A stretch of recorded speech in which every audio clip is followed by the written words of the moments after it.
Hi guys, welcome back to a new video on the 2.8 Capri. We found out in the last video that the clutch is stuck to the flywheel, so we're going to have to obviously free that before we can get it driving. In order to do that, I need to get underneath. Now, I don't have a pit, I don't have a vehicle hoist, so obviously we've got to get underneath somehow. I've only got 4 feet of clearance pretty much in my workshop above the roof of the car, so I'm going to be working in a reasonably constricted space anyway, but we've got to get it up in the air as far as possible so that I can work underneath it without too much hassle. Fortunately, I happen to have some angle iron left over from a previous job, so I thought I'd make use of that to get the car up in the air.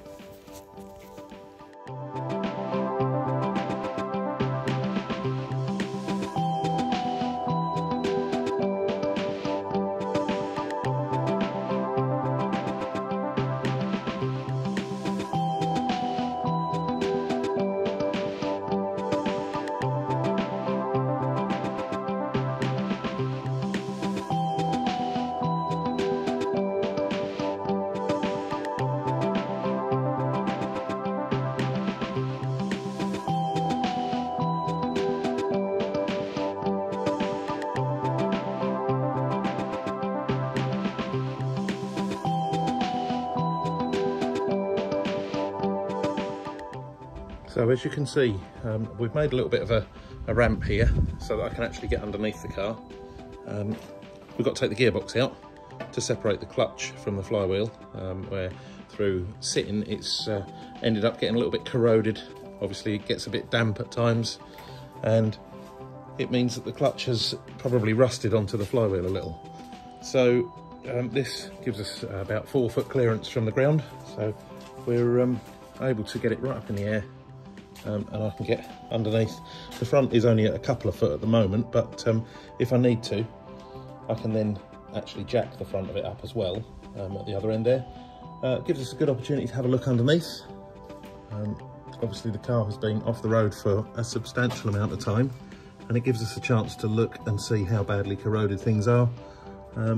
It has been dry stored, so, or apparently dry stored, so hopefully it's not too terrible, but we're going to have a lot of surface rust, and hopefully it doesn't extend much beyond surface rust.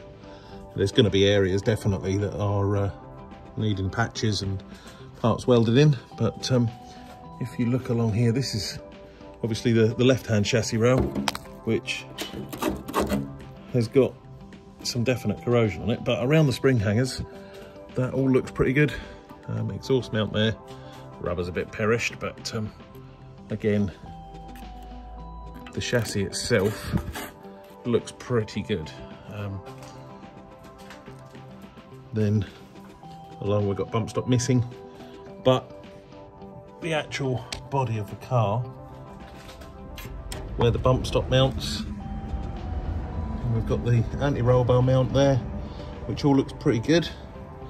And then onto the front spring hanger, which is a little bit tender. We'll give it a proper poke around, but I'm actually very, very impressed with how solid that is there at the back end. Just go over to the driver's side, start the back again, and again, this is all pretty good. That's very much surface rust. You get away with surface rust on it, and a good clean down wire brush and stone guard or something like that, and retreat it so it's all nice and secure and protected. Again, bump stop is missing, but all around the actual structure of the vehicle, the structure of the body, I'm very impressed again. Moving forward a little further, a little bit heavier surface rust on here, but still only surface rust. Anti-roll bar mount again looks good. Front spring hanger again looks good. Quite impressed with this side as well. Got a little bit on the inner sill just there, it looks like. So let's work our way along Obviously we know about the bottom of the rear quarter and the wheel arch, things like that. So we've got potentially a little bit inside that wheel arch there. I don't know if you can see that properly from there. But a little bit, we'll have a proper poke around, like I say. But we're pleasantly surprised so far. Again, there are some certainly very tender spots, and I did feel a bit just under there. That's going to need a repair at least. Moving forward, we've got the bottom of the door, but that's pretty insignificant really. Under here, I know that we've got front footwell where it goes up into the firewall is going to need a substantial repair. But again, looking into this chassis rail, it's pretty solid. So pleased with that. Got some inner wing repairs to do up here. We'll have a look at that when we've got the wing off. But there are some pretty big gaping holes there. Moving around to the other side.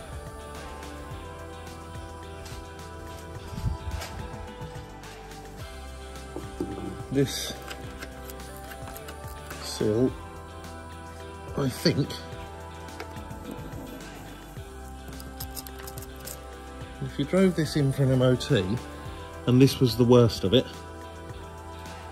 I reckon you'd come out with a ticket.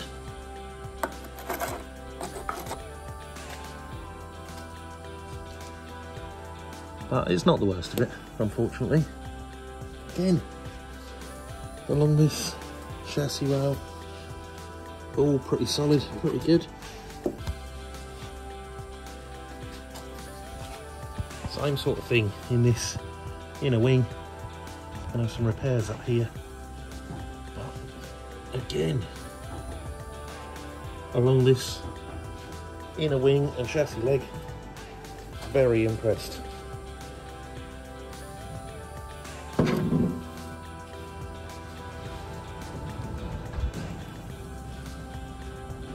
Yeah, I'm very pleased with that.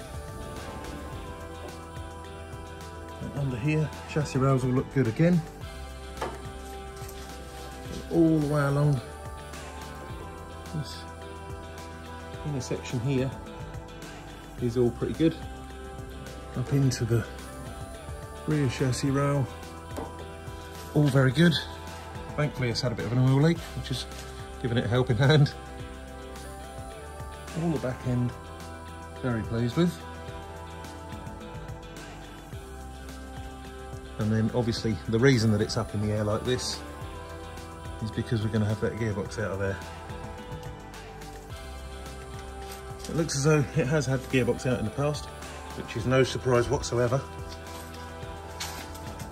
This sort of age, it's entitled to have been apart at some stage.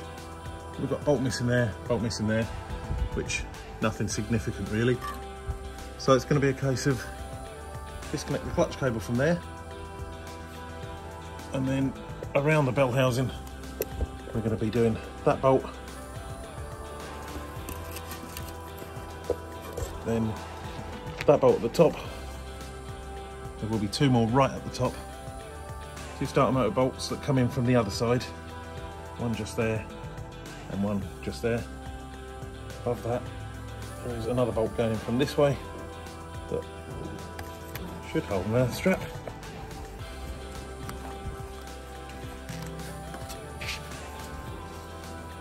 I believe. And I don't know what that is hanging down there. That may be an earth strap. Right. We'll deal with that. Another bolt up there. And again, this is the second of the topmost bolts. Then it will be these 13 mils. Actually, that's not 13 mil. That's been out before. Had a bigger bolt put in it, and then these two 13 mils here. Obviously, the prop shaft is on a slide. Take the gear stick out from inside the car, up the top.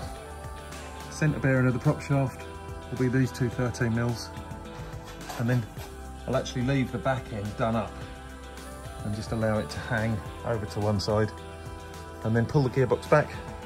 Refitting is a reverse of the removal process. And hopefully we will be in a driving situation with an operational clutch.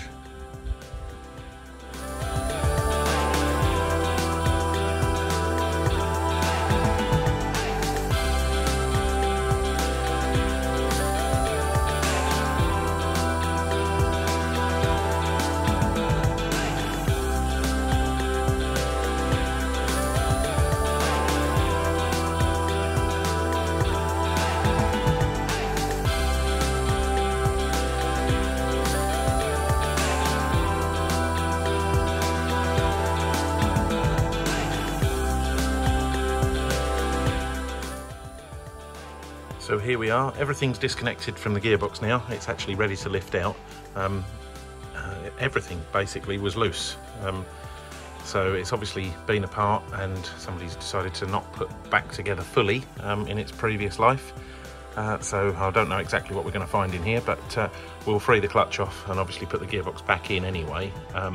And then we can see, we've got no way to check to see if the gearbox is noisy or if it engages all the gears or if it jumps out of a gear until we get it back together and then drive it, really. So we're not going to go to the expense of having a gearbox stripped down and rebuild until we know that there's a problem with it. So we'll put it back together afterwards with fresh oil, and then once the vehicle is up and running and drivable, we'll give it a proper road test and get it through all the gears and see what we've got there. We've had the bottom two bolts missing from there and there.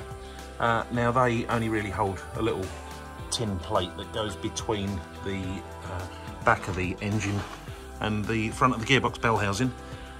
Starter motor bolt there, which was tight. Starter motor bolt up the top there, the top starter bolt, which was loose. The next bell housing bolt was loose. The next bell housing bolt was loose, and the top bell housing bolt that you can see, it's just got the light shining on it right in the centre there, was tight, but not exceptionally tight, not as tight as you would expect a bell housing bolt. Then the other side, the top one, again, I can't get the camera in there really very well, so it's just a case of, unfortunately, taking my word for it. The top bell housing bolt was loose, the next one down was loose, and the next one down was loose. Beneath that there was nothing. Moving back along the gearbox, we've got obviously a circlip that holds the speedo drive. That was fitted correctly. We've got the reverse light switch just up in the own right. Reverse light switch is there and the wiring for it is there. That was fitted correctly. The gear stick, where it comes through the floor, was fitted correctly and was tight. It's just a slide fit over the output shaft, which again was fitted correctly. There were no significant leaks on here, so I'm going to put it back together with the same bearing, or sorry, not bearing, the same oil seal in there, until at least we've tried the gearbox and driven the car. The centre bearing was tight and fitted correctly. I have had to take the prop shaft off completely because there just wasn't enough flex in that centre bearing to be able to drop it down and pull that slide out of the back of the output shaft. Now the prop shaft to diff flange bolts were all loose, all finger tight. So it's obviously been apart and it's certainly not been put back together properly. So now we're going to lift this gearbox out and see if we can free the clutch off where it is stuck to the flywheel. And then it's just a very simple process of putting everything back together. And then we can get it down on the ground and run the car and drive it.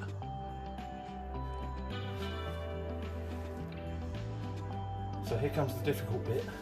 When I was a lot younger, I used to lift these Type 9 gearboxes in and out on my shoulder and not find it too much of an issue, but that was quite a lot of years ago. So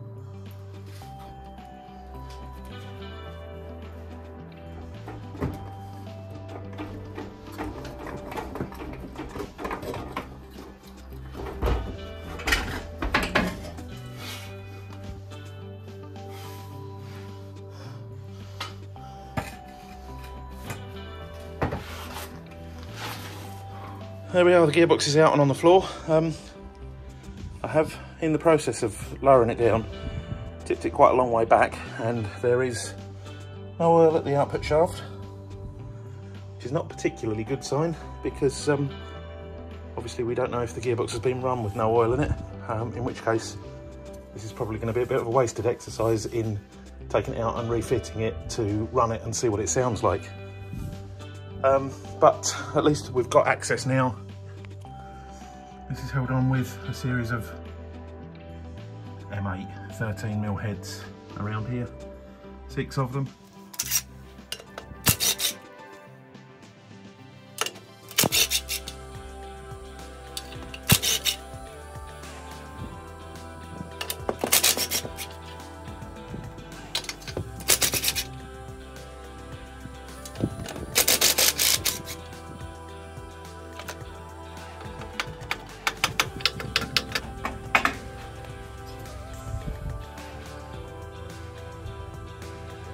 That's what we wanted to find really. It's a bit difficult to see on the camera there, but there's a little bit of very minor surface rust. Now, the clutch friction plate is actually stuck to the flywheel up there.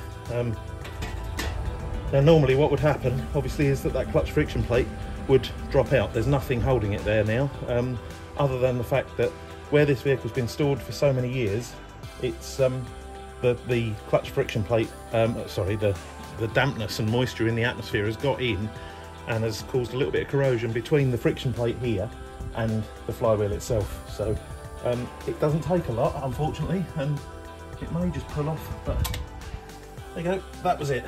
So it's just a little bit of a gentle tug really with your hand, and then as if by magic, it's free. So what I'm going to do, I'm going to give this a light sand, just to get rid of the surface rust. It doesn't realistically need it, because now that it's free, we can put it back together and run the car, and as soon as we operate the clutch, it will polish itself up. But I'll give it a light sand before it all goes back together. And then we'll realign the clutch, put the gearbox back in, refit everything that we've taken apart, and then we should have an operational clutch.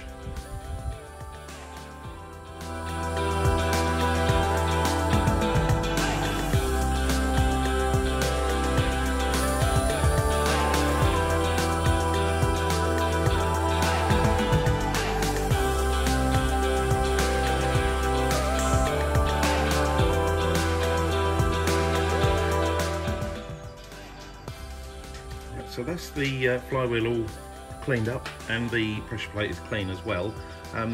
Now for clutch alignment, obviously you can use a proper clutch aligning tool, but if you're doing it on a DIY basis and you've not got the inclination to go out and spend a load of money on a tool that you're not going to use very regularly, if you've got a socket set, obviously you can try and find a socket that is a sensible size to match up with the toe bearing in the back of the flywheel. Now I've then wrapped the other end of that in a bit of tape so that it's an exact fit inside the centre splines on the clutch friction plate, so it fits nicely in there. So that will give us a centre on that, and I've found a socket that happens to be just the right size to go into the spigot bearing, just there. So if that's, it may not be long enough actually looking at it. Your clutch plate is going to be marked. This one says flywheel side, some of them say gearbox side, a lot of them are written in German for some strange reason. And just there, this one's actually written in 2 different languages, so make sure obviously that you put them around the right way, because the clutch plate has a centre that sticks out on one side and is basically flat on the other side, so it won't work one way round. It will work the other way round. And what we don't want to do obviously is push this through too far and not be able to retrieve it. It isn't quite long enough. So what I'm going to do is get an extension bar and put in there. So we've got toe bearing end, the tape that fits in the centre bore on the clutch and then an extension so that I can retrieve the socket.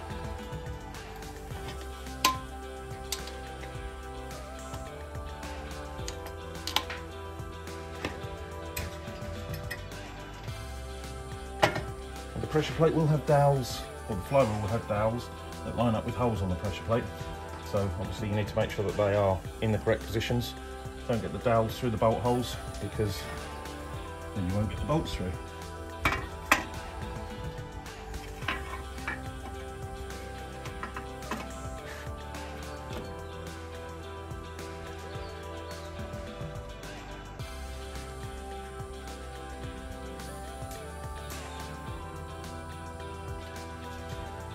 Right, we're on to 3 dowels there, there and there.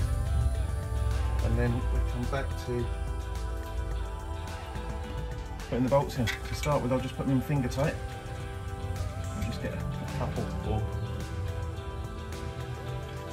some of them in to hold things together while I try to line up the friction plate so it's nice and central. Nothing will fall now because we've got those 2 in, and then I can feel that if I pull that all the way out, then I'm not sure if you can see on the camera there. Let me just try and raise this camera up. The splines just inside the friction plate there, just through the pressure plate. If I can, it'd be better to show you with a screwdriver. At the moment, that's loose in there. And being as we've got to get the spigot shaft through this hole first, which is nice and straightforward, then it's a perfect fit inside these splines, and then the toe needs to go into the toe bearing. It needs to all be perfectly in line and nice and central. So that's the purpose of this socket. So I can push that through. It's a tight fit in the splines, and then you can go all the way back into there.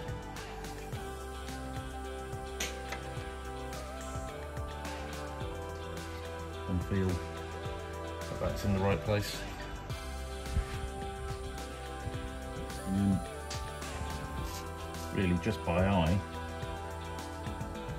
hold this in the centre, because even there, the end of the socket is in the toe bearing, but there is still quite a lot of room, quite a lot of movement in there.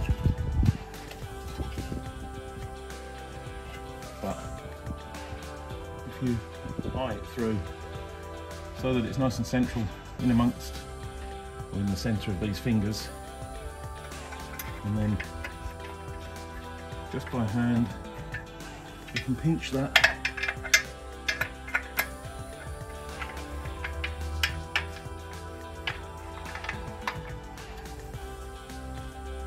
and even though it's only finger tight and just on 2 fittings, that friction plate won't now move. So then we can get the rest of the bolts started and tight, and then theoretically we'll be in the right place to slide the spigot shaft straight through the friction plate and into the toe bearing when we put the gearbox back in.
So there we are, we've got 2 bell housing bolts in at the front there, so everything's safe and secure enough to rebuild the rest of it. So it's basically just a reverse of what you saw happening on the way out, so I won't film that at normal live speed.